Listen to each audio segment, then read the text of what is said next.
good morning, and welcome to the original Loretta Brown Show, radio to open the heart, heal the soul, and awaken the consciousness. I'm not so sleepy this morning, Benny. What's going on? I don't know. I don't know what you did. What's in your Wheaties, or did you feeling I it? don't I I don't feel know. the I vibe. I blame it on the vibe of Sure. August. Yeah, here we are going into August. Yeah, July just whipped by us, and now we're on to the last little month of summer for my boys. It's wrapping up pretty quickly. How old are your boys now? They are 10. They'll be 11 in January. No. Yeah, right. I remember them as babies. I know. So do I. Oh, little bennies, Not right both of now. them. No waterworks on the air. Not right now. Not right Yeah, I love that. I just love that so much. Yeah, well, love and hugs to your little twins there, Thank your you. your bennies. Yeah, My little 10. mini bennies. Yeah. I can't be true. Of all the things I've ever done, I always say my kids are the best thing. Best thing ever. You got I it. don't, how'd we do that? Like, I don't know, but there they are. Yeah. Well, what happens is you see here. Is you got Oh, is that not part of the show? Okay. Please explain it to me. We could talk I about it another day. So a boy and a girl, traditionally. That actually sounds like a song. Boy and a Right. girl. But I nowadays, I think it all started with a song, don't you think? I think I'm that's sure. Oh no, that was here's a story of a lovely lady. Yeah, there's that one. And then there's the other one, a 3-hour tour. A Oh, 3 hour. Yeah, but Mulligan. not so much about children. Anyway, you guys, we're just having a little bit of fun while you're getting your coffee, getting ready for the show. I have a really, really great guest today, and I'm looking forward to it. It's going to be an uplifting show. And before I introduce him, I am Loretta Brown, the owner of Reiki Oasis, located right here in the greater Seattle area for the last 27 years. Every Sunday at 11 a.m. Pacific Standard Time, I have a meditation. You can join us via Zoom. And if you can't be there at 11 a.m. Pacific Standard Time, sign up anyway. I'll send you a recording of the meditation. It's just a check-in. Although this coming Sunday, August 8th, 8/8, is the Lion's Gate. I'll talk about that in a minute. But we will be having a special Lion's Gate meditation, which should be really, really powerful. So you can sign up for everything at schedule.reikioasis.com. And like I said, you can find out more about me there and all of the things that I offer and offer through the year and offer through the years, I should say. Lots of things, wonderful things.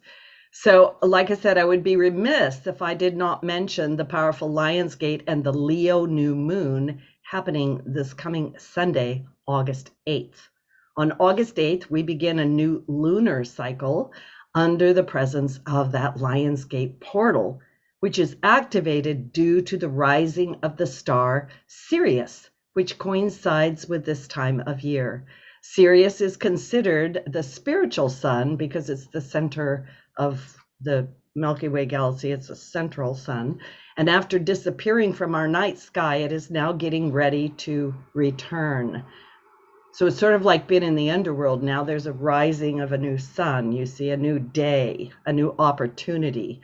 Many ancient civilizations tracked the rising of Sirius, believing it was a powerful time of rebirth, abundance, spiritual advancement. Come on, let's go. And a shift into a higher state of consciousness.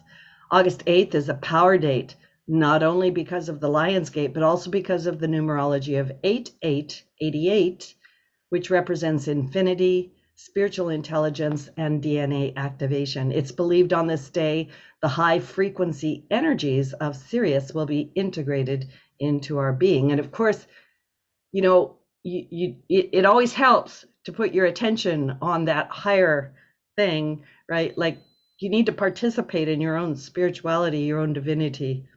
You could think of this Sirius energy as a key, helping to unlock greater awareness, your destiny, new layers of your soul contract, opening the heart, the courageous lion heart, and the light codes that we came to this earth to explore and work with.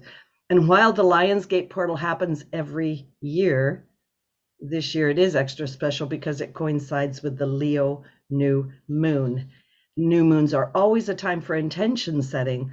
So I just invite everybody. A lot of my clients are feeling the energies. I'm a very sensitive soul. I do feel some sort of build up. Something's coming. We can all feel it. But I just invite you to really do some introspection. What do you want to create in your life? What do you want to create in this world? And allow the creation to come from God or divine straight through your heart, and just put it out there, right? So that it can come into being. This is a great time to connect with your higher self, with God, with your divine spark, and open up the freedom and power within you that flows. Also active at this time is the planet Uranus, the planet of awakening and change. And Uranus can bring surprises. It likes to shake things up and turn things on their head. So we're forced to see them in a new way. I'm thinking about playing Yahtzee with the kids, and we'd shake those dice and then we'd roll them out, right? And then somebody would say, I don't like that. Let's do it again. And we'd shake it and roll it out. Yahtzee! Yeah, exactly. I thought that was my number. Those were my numbers. I don't know. When you're playing a game with kids, sometimes you bend the rules a little bit, right? Sure. Yeah, it's not really about winning. It's about playing, right? Yeah. So while Uranus is shaking everything up, be prepared to receive some information that changes something you once knew, or you could find yourself feeling scattered or uncertain about something that you once felt very certain about, sort of like what's happened this whole year. And Uranus loves to bring that element of surprise. So like I said, it's not always easy to predict what will happen. The only thing to keep in mind is that Uranus shakes things up in order to awaken us. I'm sorry, I'm going back to my childhood, but I am a sleepy person in the morning. I like to watch Morning from the Other End. And my father used to come in and he'd say, time to get up, right? This gentle little thing.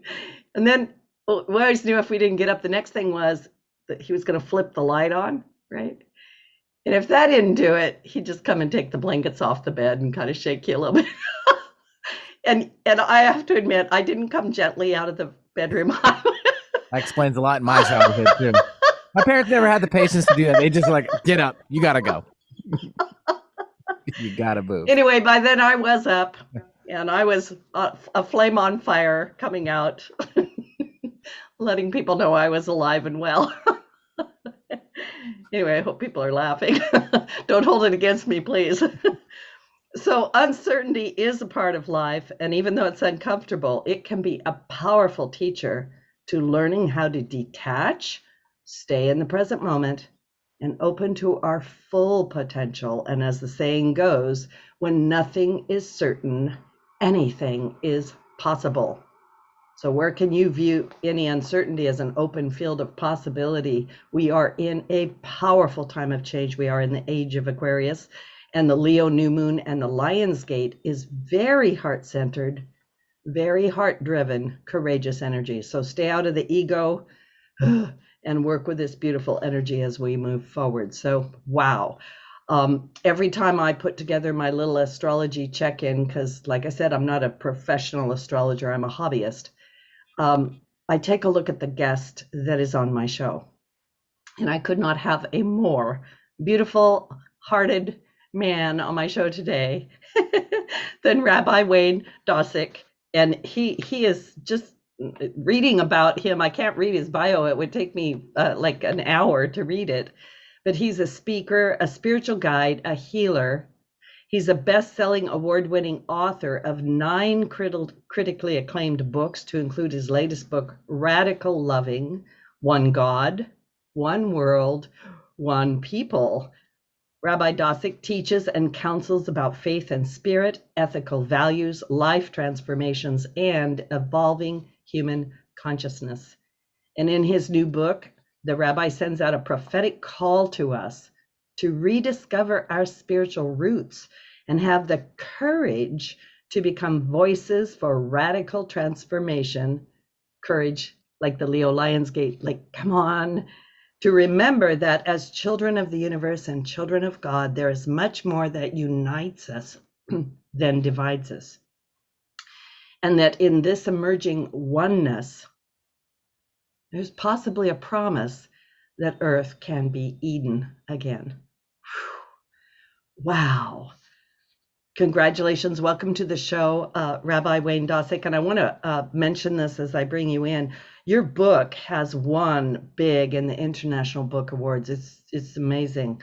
It won in religion. It won in spirituality, inspirational. And Radical Loving was a finalist in social change. So welcome to the show. And I want to show the YouTubers the front of your beautiful book, Radical Loving. Wow. What a timely book. Thank you so much for being on the show. I'm looking forward to this conversation. Well, thanks so much for inviting me. Thank you. I just want to say this because I pulled a couple of, as you see, I'm a I tabbed things because your book really spoke to my heart. I loved it. For the listeners, I want to let you know it's an easy read, but it's a very deep, heartfelt read. It calls to your heart. And I also discovered that it's one of those things where I can say, okay, God, what do you want me to know? And I just open it up and I just read a little bit of something there. And it does do that.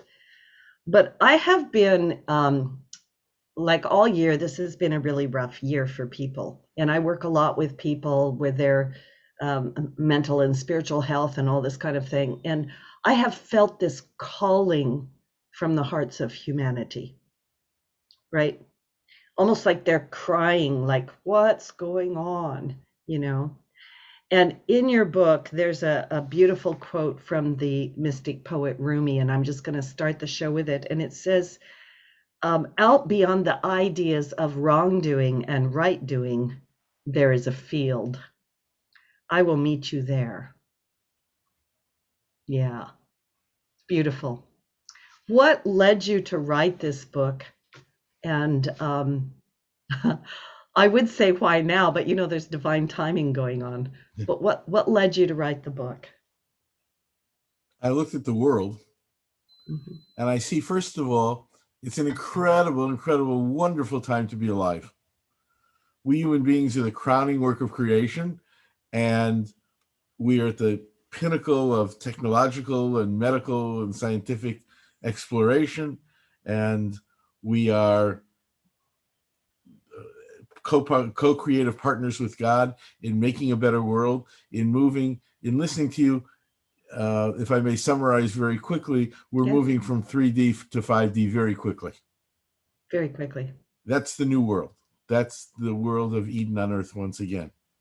And yet, we are plagued by racism and sexism and misogyny and white supremacy and nationalism and Islamophobia and anti-Semitism. And we are not living up to the qualities that we hold within, our God-given qualities of goodness and righteousness and decency and dignity. And so I was called in that way to write this book. Actually, it had its genesis a number of years ago now. I had always wanted to go I live in San Diego. I grew up in Chicago, and I always wanted to go to the Macy's Thanksgiving Day Parade.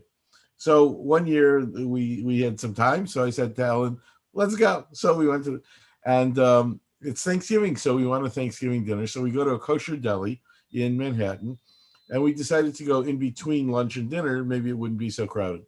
So we get there, and there are these little special menus plus the regular menu. And the waiter comes, and he takes our order. And then, without being invited, but it didn't matter, he came, pulled up a chair, and sat down next to us. His name was Mohammed, a waiter in a kosher deli. Yeah, I love that. Obviously knew we were Jewish because I'm wearing a yarmulke and we're eating kosher. So he starts to talk, and it was one of the most heartfelt soliloquies I had ever heard. It was just weeks after the 2016 election. Oh. And he was petrified because of the call for the Muslim ban. And he said, I don't understand. We came here, my family and I, we work so hard. We want to bring up our kids in a nice place and give them an education.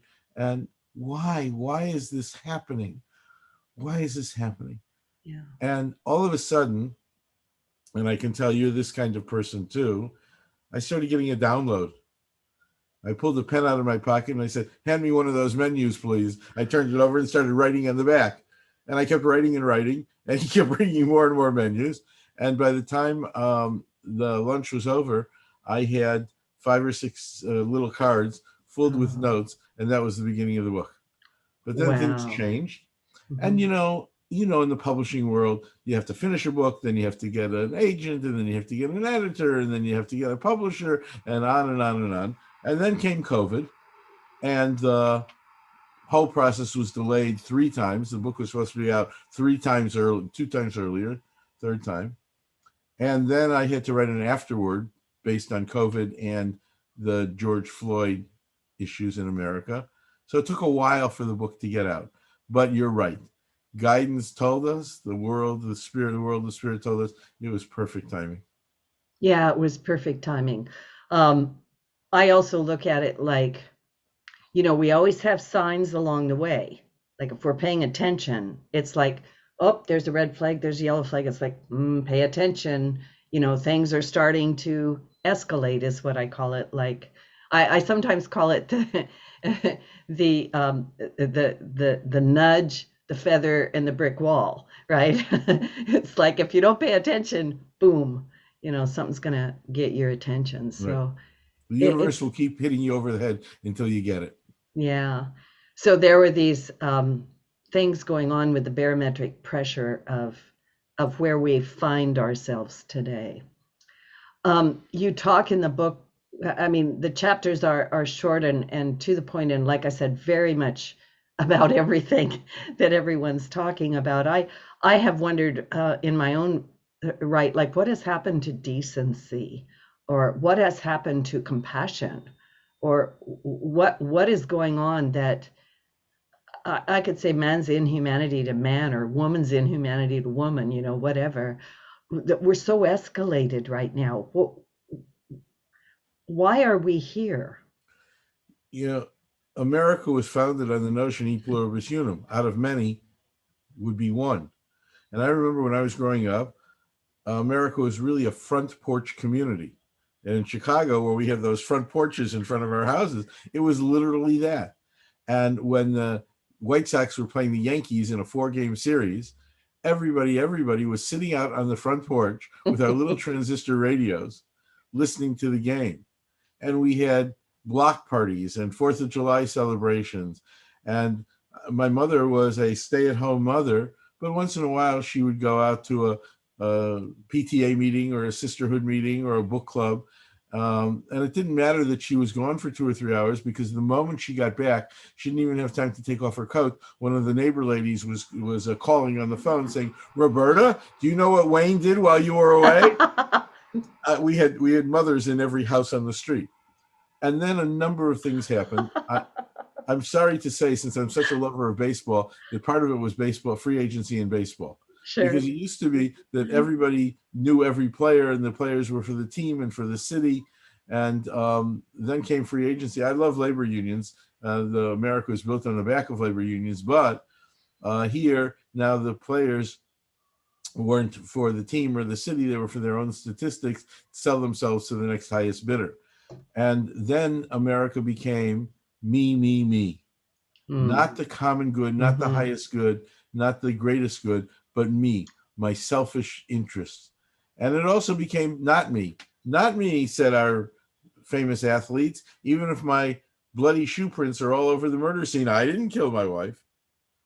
Right. So that's what our children have been learning. Me, or not me. No sense of responsibility, no sense of communal obligation, no sense of creating community. There's a chapter in the book in Radical Loving about creating sacred community. Yeah. There's something sacred and holy about being a community where the life of another becomes as precious to you as your own. That's radical loving. Wow. That's straight to the point. For those people that don't know what front porch communities are, because I grew up in one too, right? It's basically, you know, your neighbors, right? Right. I was talking to someone recently and she said, do you know who your neighbors are? And I said, actually, I do. Do you not know who your neighbors are? And she's like, no one ever says anything, you know, or we, you know, here in the Northwest, we have what we call Northwest polite, right? You know, like you get on an elevator and you say hi and they're like, you know, or got their phone, like you don't exist, right? But we all played together. We all knew each other, and it just happened, just so happened, not a couple months ago, that a woman from that old neighborhood who actually lived in California also died, and her children had a memorial service for her, and we heard about it, and we went online to be able to be there, and the man, we're in our mid-70s now. The guy and I used to play catch, right? And so his sister, who was a couple years older than we were, reminded me in that memorial service that when her brother and I were playing catch, we made her be the pickle in the middle of pickleball of running bases, and there she was, pickle in the middle. And she's now talking about 70 years or 60 something years ago. But we remembered. We all remembered. Yeah, it's those things. I think you talk about this in your book, but I also experienced this where, you know, at the end of life, you know, when people are looking back on their life and you say, wow, what was the best part? They talk about things like that. They talk about family. They talk about community or heartfelt exchange of things, right? They don't say, well, I was the CEO of this big company and that was just, you know. That's so right. Obviously, as a rabbi, I've been with people in hospitals for a very, very long time. And I want to tell you, no one ever said to me, oh, I wish I had spent more time on my business. I wish I had spent more time making more money. Yeah. I wish I had earned another degree. I wish I had bought the fancier golf clubs. Everybody said, oh, I wish that I'd spent more time with my family. I wish that I'd spent more time playing catch with my kids. I wish that I'd taken more vacation time while the kids were off of school so we could go traveling. The core values of life are ours to choose or to neglect. And when we choose them, our lives become richer and fuller. Well, I'm thinking while you're talking about what's called failure to thrive. Mm-hmm. And, you know, this past year with all the lockdowns, like here in the Seattle area, we only just recently got to where we're not so locked down, right? And it was a whole year. So people were missing each other. Everybody's feeling isolated and separated. But I'm also thinking about those studies that they've done with babies and the elderly, where if they're not touched, they have a failure to thrive, yes. Right? Yes. Mm-hmm. Yeah.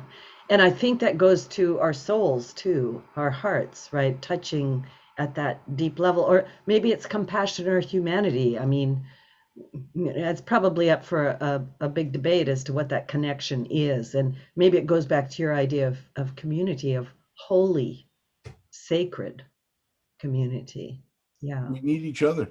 We're human beings who need each other, not only for our own thriving, which is so very important, but we need each other to move the world forward to more decency, more dignity, more civility, as you referred to earlier, to a kind of world where we care about each other and we take care of each other. I'll give you an example. Yeah.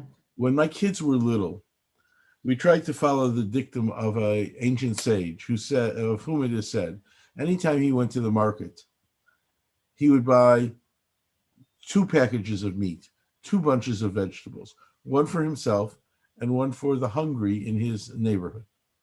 So how did we do that in modern times? Whenever we went to the grocery store, we would buy one more item of non-perishable food. A box of cereal, a box of mac and cheese, can of jar of peanut butter, a can of tuna fish. Wouldn't even take it into the house. Leave it in the car, in a grocery sack in the car.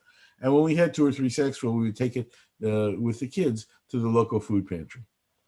So we're in the store one day, and my younger son was maybe about 5 at that time. And I took a box of cereal off the shelf, and I said, honey, how about this as our food gift for today? And this little kid looked at me and said, no. Yeah, exactly. And I said, why not? And he grabbed the cereal out of my hand, put it back on the shelf, stood on the shopping cart and reached as high as he could, and took another box of cereal from the shelf and said, look, Dad, this will be our food gift today. And I said to him, honey, what's the difference? And he said, look, there are hungry kids out there too, and kids like sugar frosted flakes better than we like Cheerios. Now, in an instant, that child taught me not to see a category of people, the hungry, the needy, the poor, but to see the face of a child who we might be helping to have breakfast, who likes one kind of cereal other than another.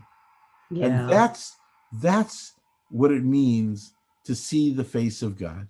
Yeah. You know, we are created in the image of God, not physically, of course, but the image of God is the goodness, the kindness, the love, the compassion of the divine. And each one of us reflects that. Each one of us looks in the mirror and sees the face of God. And I look at you and I see the face of God. And so when we can see the face of God in each other, then, for example, we can see the face of a child whom we are helping to feed. Or when the teenage clerk in the convenience store can't make change for a dollar bill without using a calculator, or the bank teller is making us wait in a long, long line, we can see the face of God. Yeah. So when we do that, then we raise our humanity. And if somebody needs help having a box of cereal, he probably needs other things. So when we pack away clothes, I'm sure you've done this, I do it all the time, when they no longer fit or they're out of fashion or whatever it is. Because they're too big. Because they're too big. Right, exactly. Yeah. We give away a pair of pants, we give away a shirt, a blouse, a skirt. But you know, if somebody needs a pair of pants, he or she probably also needs a pair of socks. But no one ever thinks to give away a pair of socks. Yeah. So give away a pair of socks. Or if you don't want to give away your old smelly socks, on your way to the shelter, stop off and buy a couple pair of socks at the local store and add that. You know, when we go to the hotels, they don't expect us to steal the towels or the pillows. But when they give us those little things of shampoo and conditioner and little bars of soap, they're happy for us to take those. Yeah. And we don't, because after all, we use fancy shampoo. What do we need their shampoo for? So take those. And when you've collected 3 or 4 or 5 of them, take them to the local homeless shelter, because one of those little bottles of shampoo means a head wash for somebody who might not have one.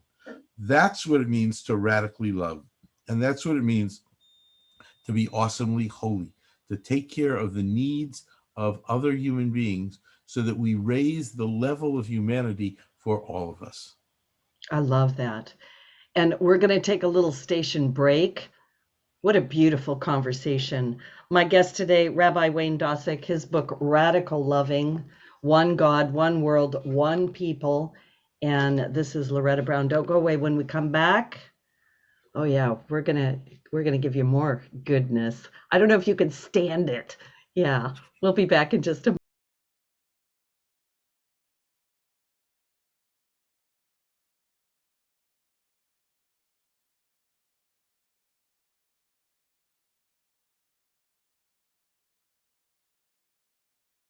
That was perfect. All clear. I got to dance with the rabbi. Woohoo! Hey. Oh yeah, I did. Good lead to dancing. I can't tell it here. Oh, later. Yeah. So it turns out not that I want you to say anything about it, but tomorrow is my birthday. So I'm one of those Leos. I'm one of those on the cusp. Oh my gosh, really? Right. Yeah. Okay, so I really mean this. Like every single time I have a guest, the astrology report is like for them. Yeah. Like it's crazy. So there's some sort of divine thing. So happy birthday, my dear Leo friend. No wonder you have such a big heart, right? Oh, you're sweet. Yeah, no, really, honestly. Your book really touched my heart. Oh, Like thank I you. cried. I went, Oh, oh, yeah. well, tell that to the audience. I'll start I'd be crying. honored. I'd be honored. I'll start crying. I am crying, so it's okay. Our world has been harsh, right? Yes. Yes. And we need a soft place. Right. Yeah. Exactly. Exactly. So you talk so I can gather myself so I'm not Well, just... yeah, I try to. That's what I try to Yeah. advocate here. Yeah. And somebody said to me the other day, God must be pretty mad at us Yeah. for taking this incredible gift of this creation. I keep bouncing it along here because I have to sit on a pillow because I'm short, and otherwise all you see is my, don't see me. Okay, so I'm sitting on 3 pillows. There you go. Okay. And I have a stool for my little short feet. So Right. Yeah. I hate to interrupt. I gotta bring you guys back. Okay, all right. Okay. Oh yeah. Woohoo! Thank you, the best songs in the world, and welcome back to the original Loretta Brown Show. I'm Loretta Brown, owner of Reiki Oasis, located right here in the greater Seattle area. I honestly do Zoom calls all over the world. I have people all over the place. I am, of course, a Reiki master, but I also have a whole lot of other credentials, and I'm ultimately a channel for the angels and gods. So anyway, my guest today is Rabbi Wayne Dosick, PhD. Don't forget that part. And means I jumped through academic hoops and barrels, and PhD is piled higher and deeper. Right? Thank you, because I was like, I know there's some other reason for PhD. Thank you for that. His new book, Radical Loving, One God, One World, One People.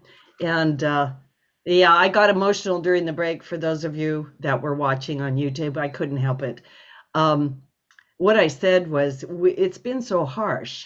It's the division is breaking people's families up, and we need a soft place to land. We need to come back. And you even say in your book, remember, and I want to share this with you. My little tagline for my business, Reiki Oasis, is renew, refresh, and remember. You'll notice in the book there's a dash between re and member. That's in my little hashtag too. Right on the same wavelength with that. Yeah. So I don't know if you were going to say something when we were coming back from break that you want to say now, or no. Okay, all right. So you talked about radical loving, and you also devote a whole chapter to awesome holiness, which you say is the twin of radical loving. What is awesome holiness, and what is holiness? What is holy? Holy is that which is separate and unique and different from anything else. So, for example, the Jewish wedding vow is, you are holy unto me. You're consecrated. You're sacred unto me, which means that you are different and unique from any other man, any other woman in the world. We keep our precious Torah scroll in the holy ark. It's not a toy cabinet. It's not a clothes cabinet. There's a holy ark that has a holy purpose, sacredness. And the interesting thing is, where do we get that? So there's a passage in the prophet Isaiah, which says, in essence, what are the archangels, the seraphim, what do they do all day? Yeah, what do they do all day? So it says there that they stand on others. This is metaphoric, of course, but they stand on either side of the holy throne, the throne of God, and they shout back and forth to each other, holy, holy, holy. Hebrew, kadosh, kadosh, kadosh. Latin, sanctus, sanctus, sanctus. So what does it mean? It means that they're creating the love vibration. And the love vibration comes from the heavens to us. And we receive the love vibration. And then in another legend, it says, what happens to all the prayers of all the people that go up to the heavenly throne? We pray, we pray, we pray. What happens?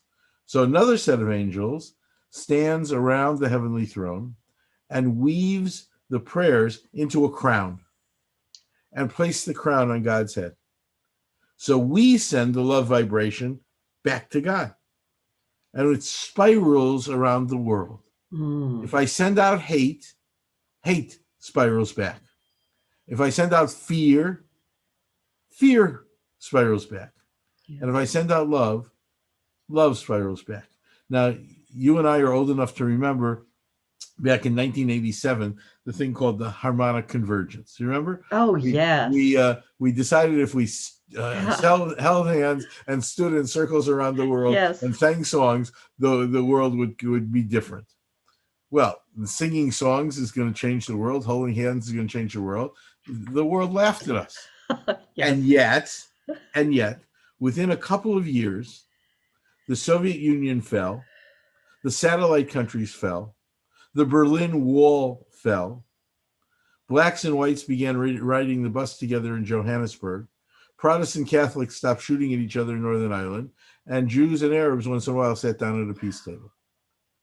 Send out the love vibration, and the love vibration spirals back. I love that. So powerful. So powerful. Yeah, I remember 1987 well. It was a pivotal point in my own life, and I moved overseas for 9 years. Went to Saudi Arabia, Riyadh. Wow. I know. I went over and taught music and brought my own little harmonic convergence. Did you have to wear area of the world. burqas and long clothes and long sleeves and cover your head? And wow. Yeah, I was there during the Gulf War. Huh. I have stories I'm gonna have to tell. have you on my radio show so you can tell us all about that story. That's a great story. It really, you know, I don't want to make this about me, but it brought my spirituality to a really big, deep point. And like I was saying earlier, sometimes we get shook up so that we can be rolled out in a different way. Right. And it really threw me, catapulted me upon my higher path. That's what I'm going to say. Well, I'll tell you this. I grew up, as I said, on the southeast side of Chicago, which in the 40s was a Polish Catholic steelworkers neighborhood. And then in the 50s, a few Jews began to move in and a few Protestants began to move in. And by the 70s, it was a totally African-American neighborhood. So it was a neighborhood that changed radically over just a few decades. Right. So when we were kids, we all played together on the playground when I was 4 or 5, 6, 7 years old. And then we went to public school and the Catholic kids went to the local parish school. And by the time I was 8, 9, I was being beaten up on a regular basis by the Catholic kids who had learned from their priests and nuns that I, Wayne Dosick, had literally killed their Lord. Yeah. Fast forward a little bit to high school. And I went to one of those high schools that looked like a prison, you know, red brick building, 5 stories. And we had to go from the first floor to the 5th floor in a 4-minute class changing period. A girl runs up to me in the hall and says, Wayne, I forgive you. I forgive you.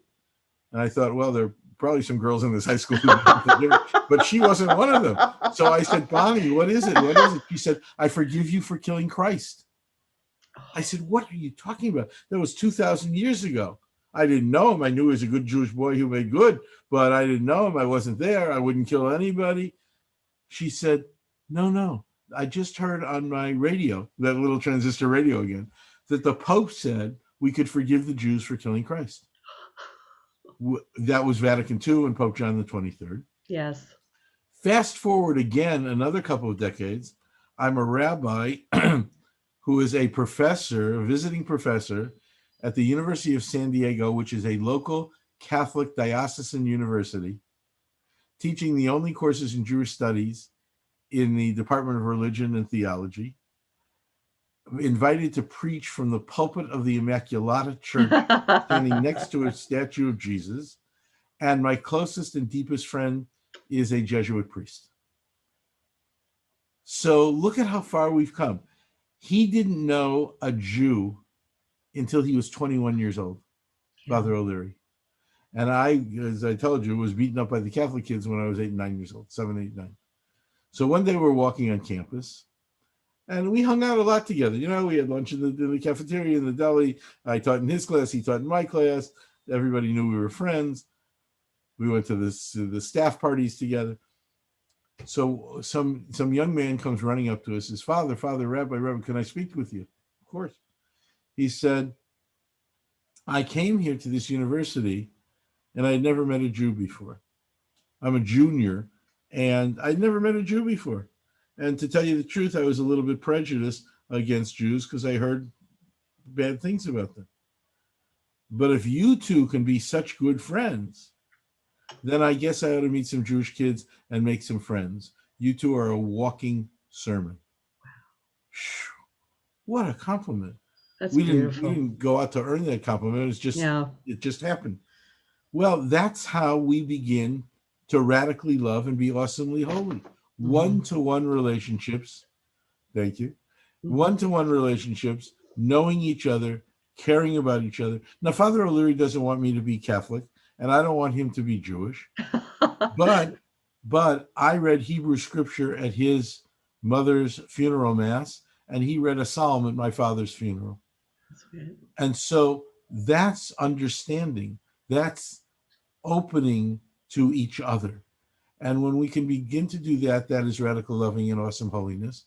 And that can be taken from person to neighborhood, to community, to city, to country, to world.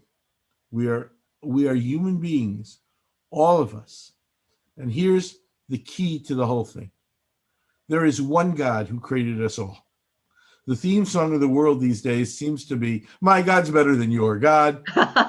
Yes. And if you don't think so, I'll make you think so. Right. And if I can't make you think so, I'll terrorize you until you think so. Or then I'll kill you if you don't think so. So the lesson is that there is one God who created us all. We are all God's children. God doesn't care what we call him, her. Because in a family, you may say mothers, another sibling might say mama, mommy, daddy, papa, whatever. It's all the same person. It's all the same God.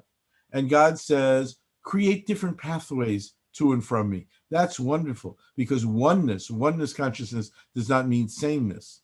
So you create a path that's quiet. You create a path that's joyous. You create a narrow path. You create a stark path. You create a gaily decorated path. It doesn't matter. It's all the same journey from God to God. And so God does not play favorites. God does not say, I love you more than I love the other one. God does not say, I love your pathway more than the other pathway. That's been part of the problem of the world. Judaism came along and said, we have a better scripture than the pagans. And Christianity came along and said, we have a better scripture than the Jews. And Islam came along and said, we have better scripture than all of them. No, it's not better. It's not new. It's an addition to. It's an addition to. Because human consciousness evolves, and therefore the way God talks to us evolves. God did not talk about rocket ships to the moon or rovers on Mars to antiquity. But there's a new world. A new world blossoms every single day. It's just like science doesn't create anything ex nihilo. Science discovers what's already there. And when science discovers something new, then it just means science has learned more than it knew yesterday. It doesn't mean that the old is wrong. It means we've built on it to understand more. So if we begin to understand there's one God who loves us all and does not play favorites, then we are closer and closer to a world of oneness.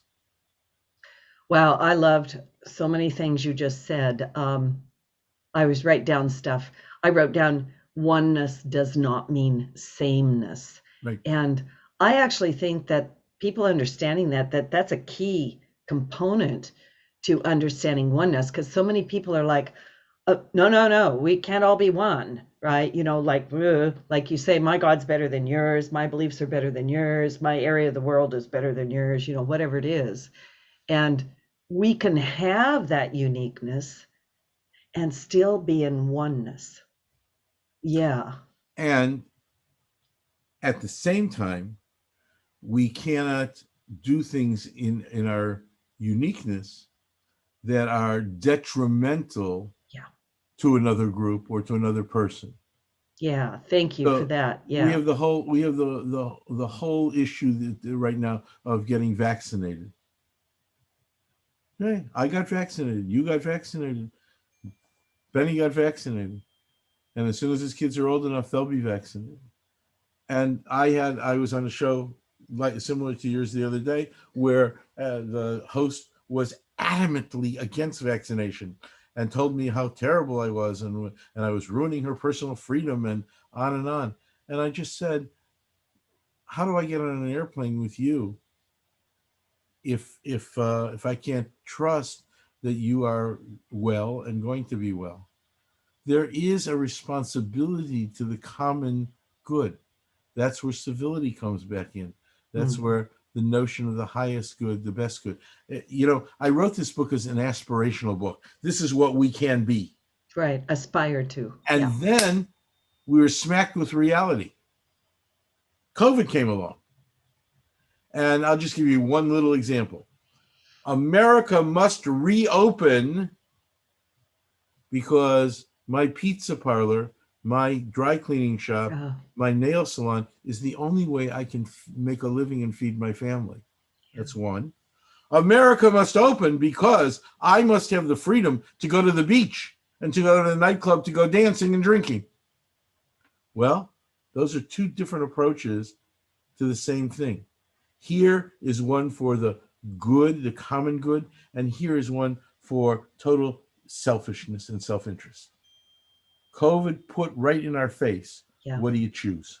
Yeah. I've said this before. I always feel like the Divine Mother herself sent us to our rooms last year and said, think about what you've been doing.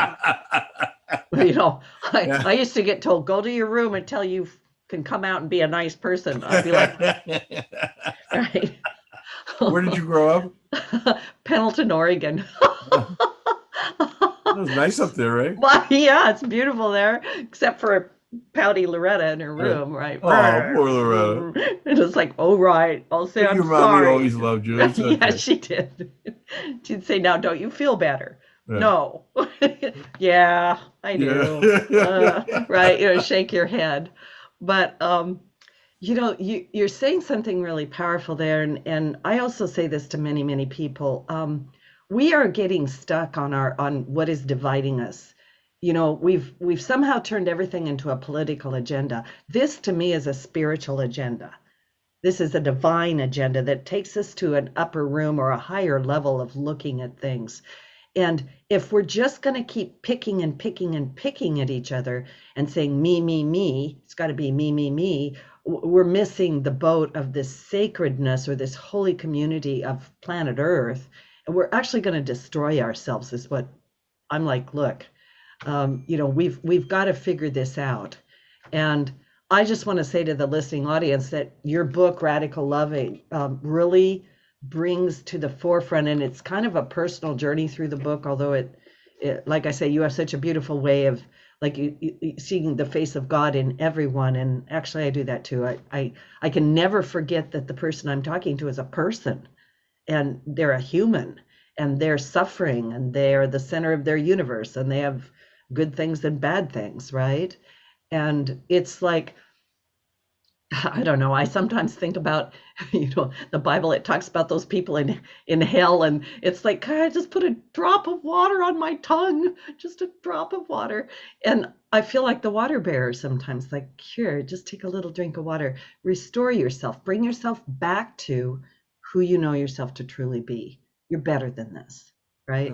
And so, I'm sorry, I interrupted. Go ahead. No, you didn't. You're perfect. Go ahead. And so, I have this program called FANAMI, Find a Need and Meet It. What does that mean? Back in 1996, our house burned down in a California wildfire. Ooh. So we lost the house and everything in it. We had nothing. So one of the kindest, most gentle, sweetest, and wealthiest men I knew came to me and said, Rabbi, I feel so terrible. What's mine is yours. Ask me for anything.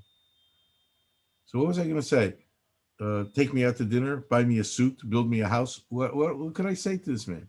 And we often do that. In times of tragedy, for example, we say, call me. Anything you need, just call me. And what happens? No one ever does. So FANAMI, find a need and meet it. If God forbid somebody dies, then you say, I understand your Uncle Charlie is coming in for the funeral.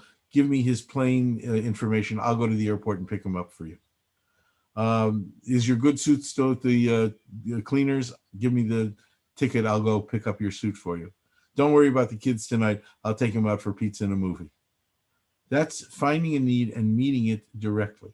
Yeah. So it says, love your neighbor as yourself, right? And we all say, oh, what a good thing. Well, that's a good thing. But it really means love your neighbor. He or she is just like you, but he or she is a unique human being. So, for example, if my friend Loretta, my new friend Loretta, is feeling down or depressed or unhappy, I want to make her as happy as possible. So I say to myself, what if I were feeling down and depressed? What would I like? Well, I'd like to go to a ball game and get some hot dogs and watch the team win. So I get us tickets to the ball game. And I say, hey, Loretta, we're going to the ball game. Well, what if you don't like baseball? And you'd rather have tickets to the ballet or to the symphony or to a museum. I was finding a need and meeting it according to my need, not yours. So I have to find you as that unique human being and respond to you as I would want to be responded to. Not the way I would respond, but the way I would like to be responded to, and I respond to you that way. So that's one of the very simple ways that we meet needs. We were talking before about giving a pair of socks. Well, we all put together Thanksgiving baskets, right? The church or the local organization. So everybody gets a turkey and yams and cranberries and stuffing. But it's a celebration. It's a big holiday. So everybody deserves, just as you and I deserve, a bottle of sparkling apple cider or a decorated cake or a bag of colorful jelly beans, because we're dealing with human beings, not just categories of human beings. Yeah. And so those are ways. That's finding a need and meeting it. Yeah, I love that. You also, in your book, have a chapter that I love, and we were kind of touching on it during the break, where these people send for the wise sage, and she comes because they're having all these problems, and she starts singing, and then they're singing, and then they're dancing, and a couple hours go by, and they're quiet.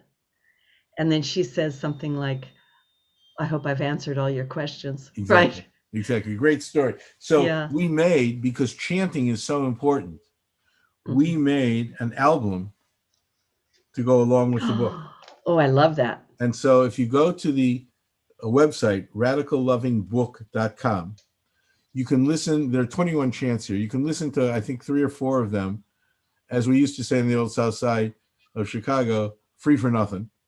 Or if you want the whole album, you can download it, or you can buy a hard copy CD. I know a lot of people don't use CDs anymore, but it's all in English, and you get with it the lyrics so you can sing along, because chanting goes much deeper than our consciousness. It goes deep into our unconscious, and chanting opens our world and brings us closer and closer to the divine. So we made that CD to go along with the world. I know I shouldn't call it a CD, that's all ancient, but that's what I know. At least I don't call it a tape.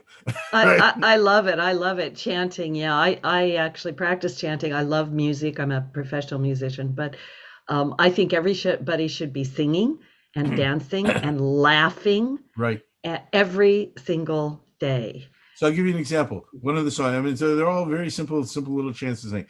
So, with greatest love, eternal love, greatest love, eternal love, greatest love, eternal love, greatest love, eternal love. Oh, I love it. So those are songs that are going to get stuck in your head. Right. So we're down to the last 30 seconds or something. I'll I miss you. know. I miss you already. I missed you first, right?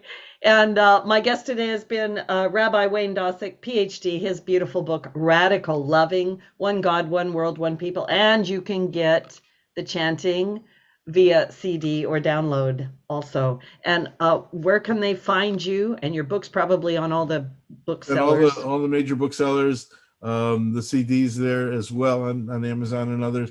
And I'm at radicallovingbook.com. I love that. Thank you so much. It was a blessing to have you here. Thanks for bringing the sacredness and the holiness back to our consciousness. And to everybody out there, keep your water handy for the Lionsgate. And happy birthday. Happy birthday, Rabbi. Happy birthday, Leo. Thank you. Rabbi. Tomorrow. Thank you. Thank you. Well, namaste. The divine in me sees the divine in you.